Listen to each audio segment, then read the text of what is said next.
Bienvenidos. En esta oportunidad vamos a tratar los fundamentos para hacer los cálculos de equilibrio líquido-vapor cuando estamos tratando con soluciones ideales, tanto en la fase gaseosa como en la fase líquida.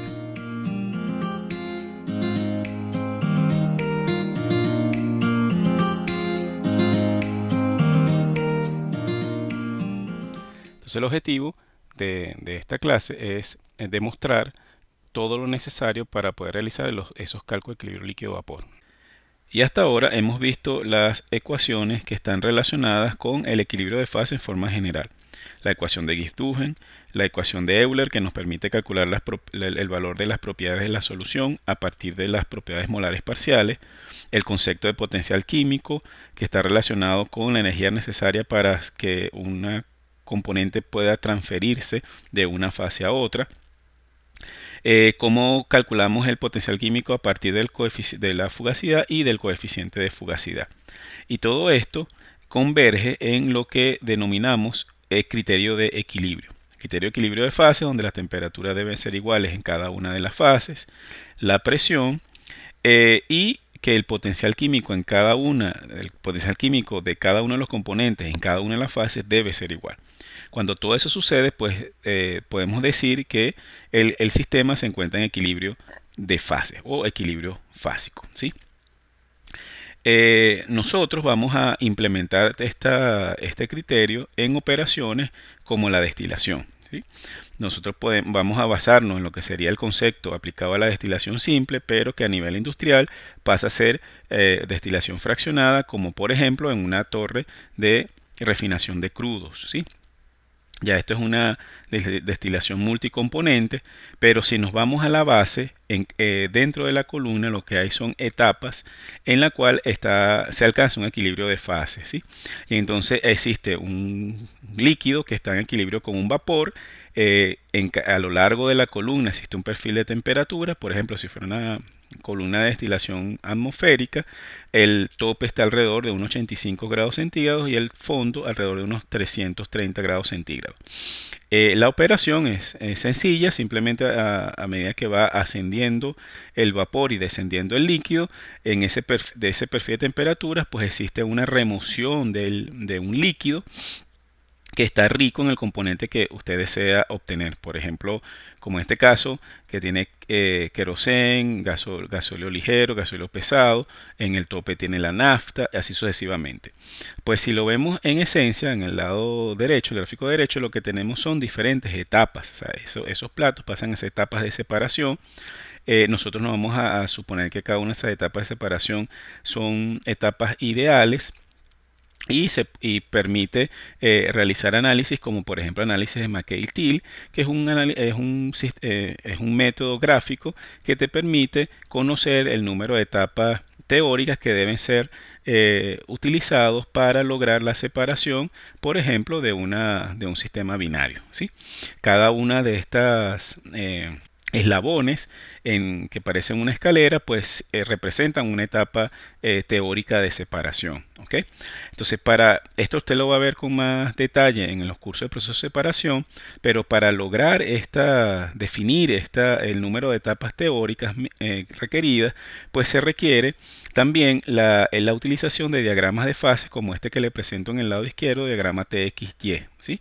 Esto es la presión constante. Entonces en este diagrama lo que en esencia se ve son dos fases continuas. Aquí tenemos una fase de vapor en el tope, una fase líquida en el fondo, y estas curvas que están aquí pues son curvas de líquido saturado y vapor saturado, y dentro de esa área pues es donde subsiste el equilibrio líquido-vapor, y estas líneas son las que precisamente se utilizan para poder analizar el sistema de separación, como por ejemplo el de McHale-Tyl, ¿sí? Entonces, en termodinámica lo que nos vamos a focalizar es cómo se generan o cuáles son las ecuaciones necesarias para conocer cuáles son esas curvas de saturación, cuáles son las temperaturas máximas y mínimas de operación, ¿ok? Pero siempre como si fuese una etapa ideal de separación, ¿ok? Entonces, si nos focalizamos más a lo que sería el diagrama TXY, ¿qué información podemos obtener de ahí? ¿Ok? Fíjense, en este diagrama es a presión constante, en el eje de las Y tenemos temperatura, en el eje de las X tenemos la composición, y se puede leer tanto composición en la fase líquida en la fase vapor y en lo que sería Z, que es la composición global. Este es un diagrama binario. ¿Okay? Entonces se grafica generalmente con respecto al más volátil. Entonces, este gráfico nos permite simplemente establecer si el sistema se encuentra como fase homogénea o si el sistema se encuentra en líquido vapor. ¿Cómo ocurre eso? Bueno, si partimos del punto A, que se encuentra una composición global Z1, aparentemente 0,5, si se encuentra a una temperatura por debajo de 50 grados centígrados, entonces la solución es una solución líquida. ¿Okay? Dos componentes en fase líquida. Si nosotros a presión constante vamos aumentando la temperatura hasta alcanzar este punto B, en el punto B se empieza a formar la primera burbuja de vapor. ¿Okay? Entonces esta curva azul es lo que se llama curva de burbuja y el punto B es uno de esos puntos de burbuja. ¿Okay? A medida que vamos a partir de ese punto B ya ocurre el equilibrio líquido-vapor, es decir, que se cumple que la temperatura es constante, la presión es constante y los potenciales químicos del componente 1 y el componente 2 son iguales en ambas fases, en esa burbujita de vapor y en la fase líquida. Si nosotros seguimos ascendiendo, aumentando la temperatura de la solución, pues podemos llegar, por ejemplo, al punto C. En el punto C se ve claramente que hay equilibrio líquido-vapor. Entonces tenemos una línea horizontal que es la que nos determina cuáles son las composiciones en equilibrio. Entonces en la curva azul se lee cuál sería la composición de la fase líquida, del líquido saturado, y en la línea roja pues se lee cuál es la composición del vapor saturado. ¿Okay? Nuevamente o continuamente podemos aumentar la temperatura. Podemos seguir incrementando la temperatura hasta que alcanzamos el punto D, en donde ya lo que queda en la solución es una gotica de líquido en la fase vapor. Entonces por eso que esta línea roja se llama línea de vapor saturado o punto de rocío. Si seguimos incrementando la temperatura, pues llegamos al punto E, y entonces ya tenemos una fase completamente vapor. Entonces este tipo de información es la que nosotros necesitamos para hacer el análisis de proceso de separación. Pues debemos conocer cuáles son los límites de equilibrio líquido-vapor, es decir, esta curva de presión de burbuja y esta curva de presión de rocío. ¿Okay? Entonces nosotros nos vamos a focalizar en eso. Ahora, ¿qué necesitamos conocer para poder determinar esos cálculos? Bueno, primero existen una serie de parámetros que están asociados precisamente con este equilibrio líquido-vapor. Uno muy sencillo es lo que se llama regla de la palanca. La regla de palanca nos permite determinar la cantidad de líquido que se obtiene en la separación y la cantidad de vapor que se obtiene en separación, precisamente aplicando el principio de la palanca en cada una de las líneas de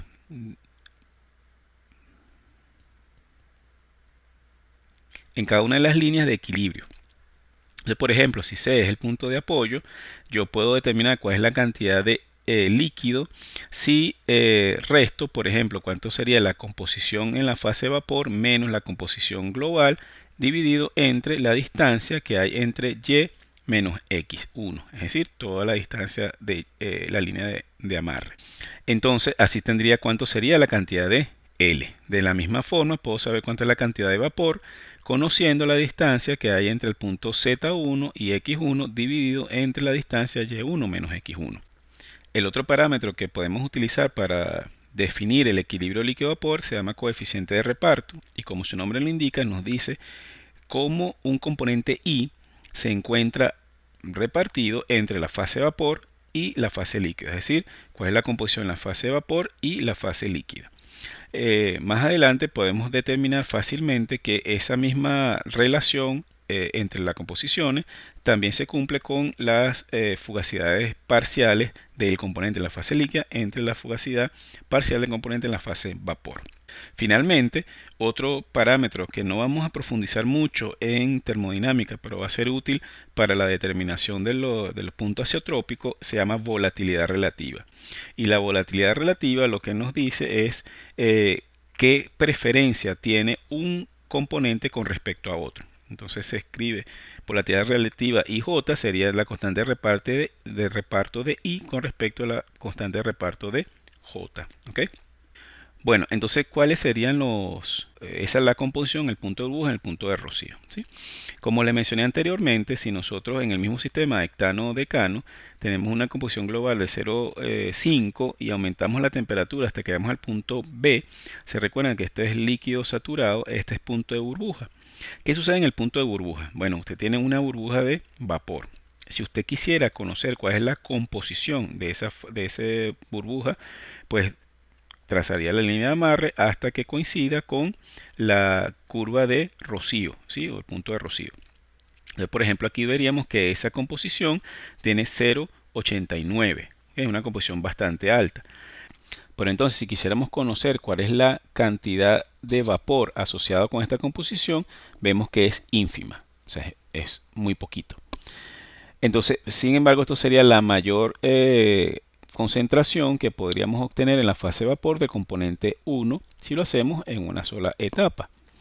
De la misma manera, si nosotros quisiéramos conocer cuál es la composición de la última gotica de líquido en la fase de vapor, que sería el punto de rocío, pues nosotros tendríamos que tener una línea de amarre hasta que corte con la línea de líquido saturado, y en este caso sería 14%. ¿Okay? Nuevamente, en esa gotica, pues lo que pasa es que la cantidad de líquido es muy pequeña, entonces no, del nivel industrial pues no funciona. Pero aquí tendríamos cuál sería las composiciones que van a ir cambiando desde la parte líquida y las composiciones que van cambiando en la parte vapor, ¿sí? Ahora bien, ¿es posible mejorar esta separación? Sí, claro, es posible, porque fíjense, si nosotros partimos de este punto de burbuja o de este punto C, que estamos en equilibrio líquido-vapor, pues en vez de yo llegar al punto D para tener esta concentración de 0,15, de 0,14, yo puedo parar en un punto intermedio, a esperar que alcance el equilibrio, esta línea que está aquí, luego puedo aumentar un poco la temperatura, volver a esperar que alcance el equilibrio, sigo aumentando la temperatura hasta que alcance este nivel de equilibrio, hasta que llego, por ejemplo, a este L4 donde tengo una composición mucho más reducida del 0,14 inicial que tenía en este punto en la fase líquida. ¿Okay? Entonces estoy mejorando la distribución del componente. Todo tiene su pro y su contra. Esto lo que pasa es que estamos utilizando lo que se llama el concepto de destilación fraccionada, a diferencia que lo que hicimos inicialmente, que sería una sola etapa de separación. ¿Okay? Entonces ese concepto es lo que a nivel de proceso usted va a ver que van a ser diferentes flash, que son etapas de equilibrio, luego un calentamiento, etapa de equilibrio, calentamiento, así sucesivamente hasta que obtenga la composición que usted desea. ¿Sí? Ok, ya habiendo visto ¿cómo se llama?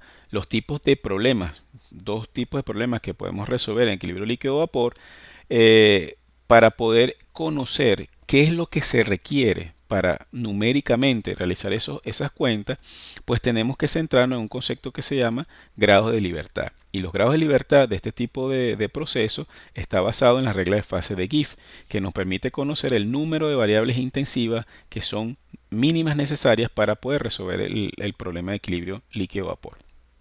Entonces, ¿en qué se basa esto? Primero, existe algo que ya lo hemos descrito, que es el criterio de equilibrio. El criterio de equilibrio se aplica de forma general, no importa el número de fases ni la fase. Nosotros nos vamos a centrar en dos fases, líquido y vapor. En esa fase, si estamos en equilibrio, pues se debe cumplir que la temperatura y la presión son constantes y que la fugacidad del componente en todas las fases debe ser igual. Este hecho nos permite escribir una serie de ecuaciones y nos permite establecer la cantidad de variables que tenemos. Entonces vamos primero a decir cuáles serían las incógnitas del sistema.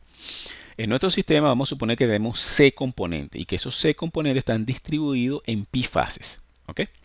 Ahora bien, vamos a suponer que lo que se necesita conocer son las temperaturas, las presiones y las fracciones molares de los componentes en cada una de las fases. Entonces, ¿cuáles son las cantidades de incógnitas que tenemos? Bueno, tenemos dos.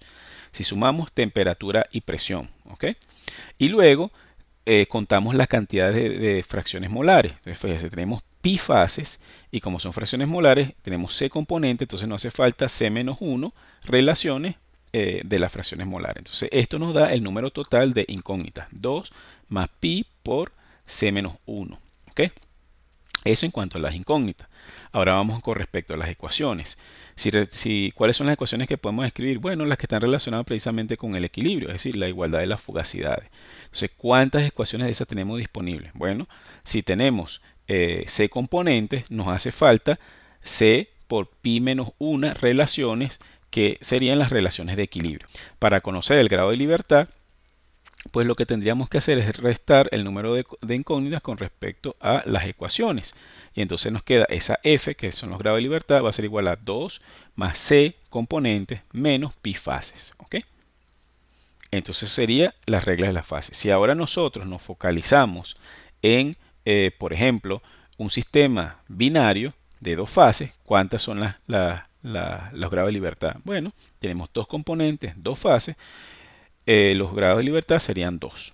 ¿Sí? Así de simple. De esta manera, para n componentes, los problemas de equilibrio líquido-vapor se pueden clasificar de la siguiente manera.